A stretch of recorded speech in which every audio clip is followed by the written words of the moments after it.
We don't have to speculate.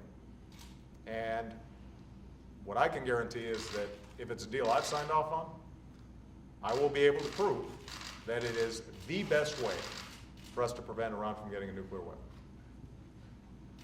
And for us to pass up on that potential opportunity would be a grave mistake. It's not one that I intend to make, and I will take that case to every member of Congress once we actually have a deal. All right? Thank you. Thank you, Paul. Thank you, Paul.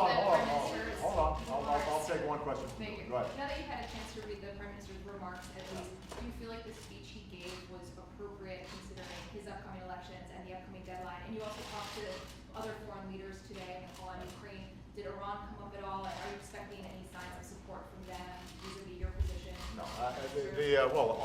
All the folks on the call today share my position that we should see if we can get this deal done. It was not a topic of conversation. With respect to the decision of the Speaker to offer up the House chamber 2 weeks before Mr. Netanyahu's election to make this case, I think that question should be directed to Mr. Baer. As I said, it is very important for us not to politicize the relationship between Israel and the United States. It's very important for all of us that is being debated right now is not whether we trust the Iranian regime or not. We don't trust it. It's not whether Iran engages in destabilizing activities. Everybody agrees with that. The central question is, how can we stop them from getting a nuclear weapon?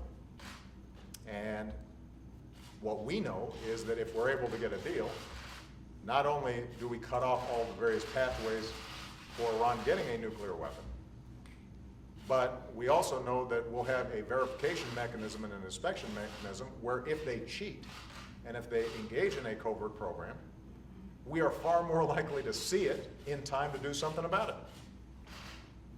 What I also know is if we don't have a deal, as Prime Minister Netanyahu suggested, if in fact he's right that they're not trustworthy, they intend to pursue a covert program and they cheat, we'll be far less aware of it until it is potentially too late. What I also know is that he made the same argument before this current interim deal, and even as officials in his own government had to acknowledge that Iran has, in fact,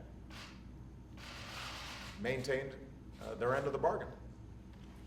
So what I'm focused on right now is solving this problem.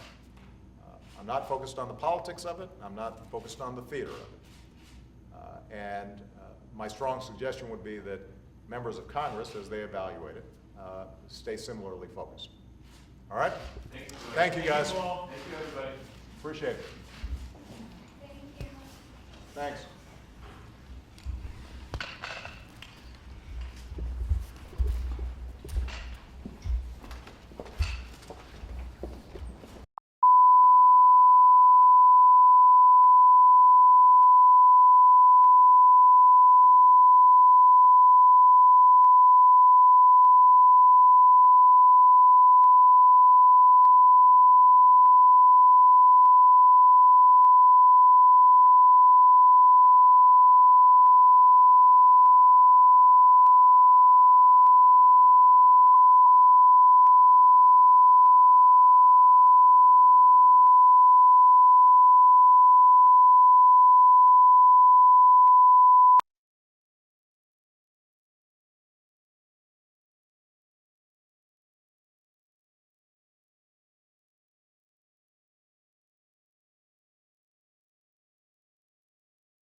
we can work this out.